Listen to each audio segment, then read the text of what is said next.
Hello, I wanted to make a YouTube video here about a experience and to maybe give a little bit of feedback that I had with a piece of John Deere equipment. This one obviously you can see is the TR60B John Deere chain trencher. So it's got a 5-foot bar on it, and I've got it disassembled right now because I just recently had the housing. You can see the new one over here, but I had that part replaced under John Deere warranty, which was a very big savior for me. I've got a small business. I use this trencher for the construction of my own home, and then because I've got a small business, as I said, I probably used it for 5 or 6 paying jobs doing, you know, electrical line from meters to houses and all that. And I guess I'll start off the video by saying this is the piece that failed, and that's 2-inch stock. In my particular opinion, that's a bad casting or some type of pot metal. I don't know, I'm not an expert, but I can tell you this: that ain't T1 steel, and looks kind of grody. If you put this piece that failed, again 2-inch stock, back up here, it's laser straight. Guess I should do a better job catching that. And it didn't bend or anything like that, it snapped. And the time that I was using it when it snapped, I was probably down about 3 feet, and I was just letting the machine do the work and kind of cruising backwards. But when it broke, I got a hold of the dealership, which is 4 Rivers Equipment down in Pueblo, Colorado. I ordered this brand new, and it came out of their Santa Fe location. I think they've got, you know, maybe 4 locations or something. They're a pretty big outfit. And arranged to take the piece of equipment back down to them so they could see everything. Took all the parts and pieces back down, and their technician kind of agreed with me that this looks like a bad casting, and they'd see what they can do. After a couple of months of talking back and forth and talking to the actual John Deere rep for the area, his name's Ryan Engelberger or Engelman or something to that effect, they said, hey, we're going to take care of that for you. You're about 3-4 months out of warranty or something to that effect, but we see what happened here, and we're gonna stand behind that. Well, 8 months passed, and I guess things changed, and the John Deere rep ended up ghosting me. I think he got a new position or just didn't want to follow up with this or something. But after I had found out that it had been sitting for the last 8 months untouched and that they had changed their mind, they came back and said, you abused it, we're not going to do anything now. Sorry, have a nice day, and you can come pick the dang thing up. I kind of escalated the issue a little bit, and I got to tell you, Chad down at 4 Rivers in Pueblo really saved the day for me. If you need anything yellow from John Deere and their construction equipment, you know, area, I would say to give him a call, because he was a very nice guy to deal with. And I don't know his last name, but it's Chad at 4 River Equipment in Pueblo, and his number is 719-240-6870. And he's the kind of guy that you can sit down with and feel like you're dealing with somebody that you want to deal with.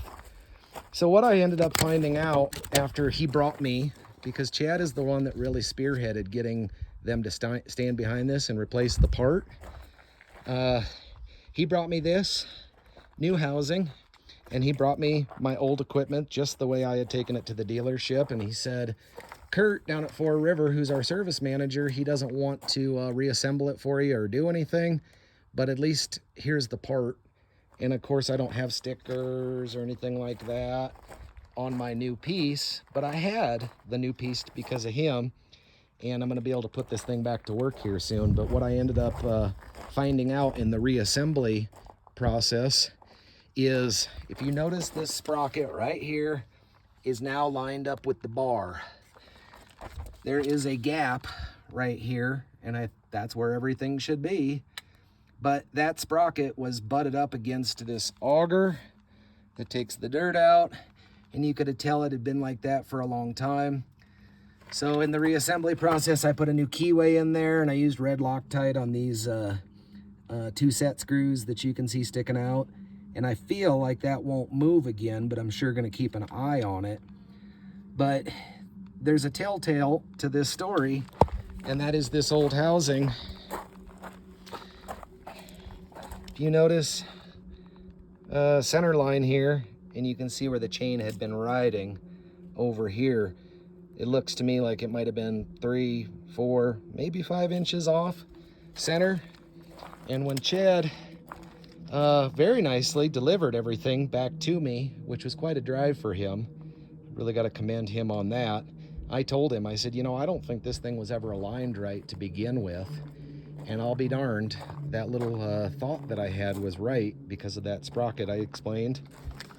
And this is the other telltale, not only the marks inside the housing, but if you look here, this wheel, I got some poor sunlight and I'm not an expert on these videos, but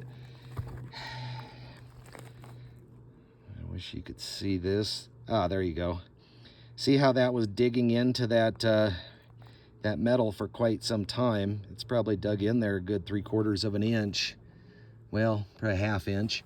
So it was obviously riding like that for quite a while. And I just don't know if those set screws on the sprocket were never tightened down all the way, or how that sprocket came over.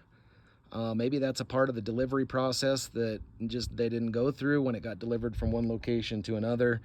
But if you're thinking about getting one of these, I would still say get a John Deere. They're supposed to last a lot longer than that cheap crap that you can get on eBay or some off-brand. But if you want this thing to last a good long time for you, like John Deere equipment is supposed to, and you're paying for that sticker right there, keep an eye on these things, because if you're not aligned correctly, I guess this is what can happen, is that can break. And that's only 2-inch stock, but I do believe that if it was you know, T1 steel or some of the other, you know, high grade steels, that it probably would not have happened. But there's a lot of weight here. You know, this bar is 5 feet long. I guarantee you that weighs at least 375 pounds. It's got to. And this chain itself probably has got to weigh every bit of, 400 pounds. That thing is heavy. So you got a lot of weight out there sitting on this critical part. That's the only thing holding all that weight up. Plus you're asking it to do the work that it was designed to do.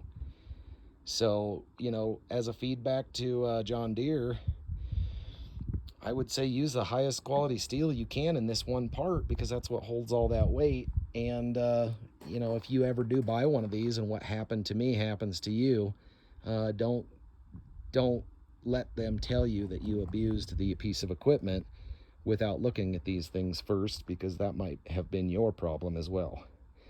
But, yeah, that Kurt down at John Deere, he was very adamant that I abused this. If I said Kurt, I hope I did, because that's what I meant to say. His name was Kurt. You know, I just don't think that that sprocket was ever sitting the way it did, or it came over because the bolts were loose, and he never noticed that that was the case with this particular piece of equipment. But regardless, again, Chad down at Four Rivers, I really got to say thank you to you, and I appreciate your help in getting me this far. I have to reassemble it out here in the, you know, the gravel, but I think I know what I'm doing quite well enough to get this thing back together and doing what it's supposed to and get it aligned correctly. And I hope that this helps anybody else that has bought one of these pieces of equipment or is thinking about it. I wouldn't be scared of it, that's for sure, because it does good work. But these are the things to keep your eye on so you don't experience the same issue that I did and be without a piece of equipment for almost a year and not be able to do the work that you paid to, you know, have this piece of equipment do for you. Thanks, and have a great day.